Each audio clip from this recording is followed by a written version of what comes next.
A man in his 40s survived the shooting, but 31-year-old Shadarean Ellison did not. Police say it was all caught on surveillance video. The gunman was on foot, approached the female directly and fired numerous rounds into her. So that being said, it's clearly targeted. She was the intended target. Hours later, they were still cleaning her blood off the sidewalk.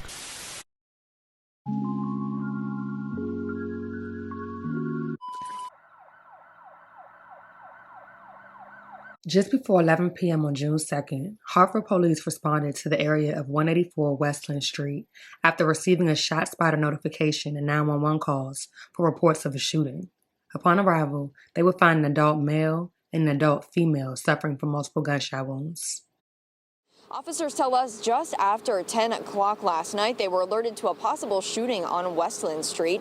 They say the shot spotter technology in the neighborhood picked up the sound of the gunshots. Police say they also received calls about a woman being shot in the area. The victim was identified as 31-year-old Shadarean Ellison, who was taken to St. Francis Hospital, where she was sadly pronounced dead. A man in his 40s was also shot and suffered non-life-threatening injuries. Shadarean and the man were separately dropped off by private vehicles, with one of the drivers sticking around to speak with investigators. The witness informed police that Shadarean was hanging out on the sidewalk with a group of about 5 individuals when a shooter approached her on foot and shot her numerous times. The man was shot once, which police say may not have been intentional. The homicide was captured on camera, with plenty of shell casings and personal belongings left at the scene. Police say although cameras provide a bird's-eye picture of what happened, they don't provide the whole story of what led up to the crime.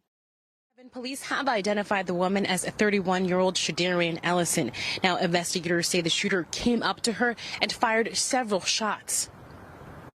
Just 12 hours after a fatal shooting in Hartford, doctors, advocates, and state leaders gathered for National Gun Violence Awareness Day. She's young. They all are. Think about what she could have accomplished in her life. Hartford police say 31-year-old Shadarean Ellison was targeted on Thursday night just before 11 p.m. A suspect approached her on Westland Street and fired several rounds. Ellison was pronounced dead at the hospital. A second victim, a man in his 40s, suffered non-life-threatening injuries, according to investigators. Advocates say the cycle of gun violence in the community needs to stop. There's other ways of solving problems besides taking a gun and taking a person's life. Ellison's death marks the 11th homicide in Hartford this year. Advocates are urging state lawmakers to pass the governor's bill on gun violence that includes several initiatives to help bring down crimes. Which updates the assault weapon ban that was passed in 2013. Any little thing that can help stop the gun violence in our neighborhoods and our cities, because our children, they deserve to live and not have their lives taken by gun violence. As officers process the evidence, those living in the area of the shooting are keeping Shadarean in their thoughts and prayers as they reflect and worry about what the future holds for their crime-ridden neighborhood. They say that something needs to change so that no other families have to deal with situations such as this. Stop harming people. That was somebody's child. A gruesome murder on Westland Street has those who live in the area heartbroken. I feel for her family, and I hope that her family can find some type of closure. Alyssa Stewart lives right down the street from where the attack happened. Police say the shooter walked up to 31-year-old Shadarean Ellison just before 11 o'clock and shot her multiple times, killing her. The female appeared to be targeted. The shooting was up close and personal. A man in his 40s was also shot. He's expected to survive. Officers spent hours on Westland Street collecting evidence. They found shell casings and personal property left behind, all of which they say will help them catch the killer. There's some DNA evidence, there's forensic evidence, there's all kinds of things that take lab work. Some of that stuff takes time, but again, we have a lot to work with in this one. As officers process the evidence, those living in the North End are keeping Shadarean in their thoughts and worrying about what the future holds. I'm scared for my 4 grandchildren because they're still little. What's going to happen in the next 10 years?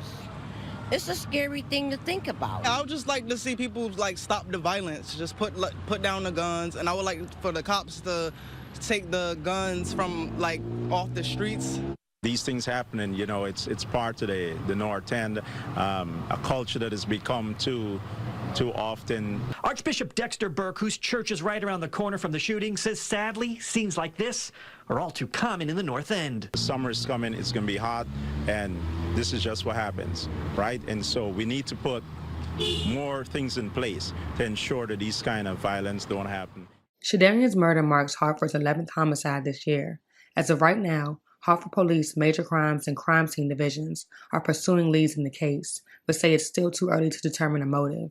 The case remains ongoing. So last night at 10:48 p.m., our officers responded to the area of 184 Westland Street and a shot spotter activation and recorded numerous rounds. A little bit about what happened last night? So last night at 10:48 p.m., our officers responded to the area of 184 Westland Street and a shot spotter activation and recorded numerous rounds. Dispatch also received several 911 calls reporting a female shot. By the time we got out there, we did locate a crime scene. As we were investigating, St. Francis Hospital notified us of 2 victims that showed up separately in 2 different vehicles. The female, since pronounced deceased, she was pronounced just after arrival. The male victim, a male in his 40s, suffered non-life-threatening injuries during the incident. I can say with some confidence that the female appeared to be targeted. The shooting was up close and personal. Appeared that the shooter arrived on scene to shoot the female. Does not look like the male was an intended victim at this point. So a lot of work to do. Crime scene just cleared. There's a lot of evidence on scene to process. Our Major Crimes Division will be doing a complete and thorough video camera canvas this morning with the hopes of identifying some suspect information. Were there any witnesses? I can't get into that at this point. We do have a tip line. We know people are out there. 860-722-TIPS. Please call us if you have any information. I answer that phone personally, so hopefully some help from the public will get us through this a little bit faster. Lieutenant, you talked about the victim likely targeted. Can you go into that a little bit more? You said it was sort of Yeah, so the shooter approaches on foot, and he walks right up to the female and shoots her numerous times. So that's why we believe at this point it's a targeted attack. And they were, the male and the female, what were they doing? Just hanging out outside? There was a group of people on the sidewalk. Again, it looks like she was the target. How big was this group, do you know? Quite a few individuals. Like 10 maybe? Or? Less than 10. Okay. About 5. Crime scene, Lieutenant. Lots of evidence markers. It's a lot of shell casings, a lot of personal property left behind. I don't want to get into the details of a crime scene, but lots of stuff to work with. And the cameras in the city, sort of the role they'll play here. The cameras give us a good bird's eye picture of what happened. Doesn't tell the whole story.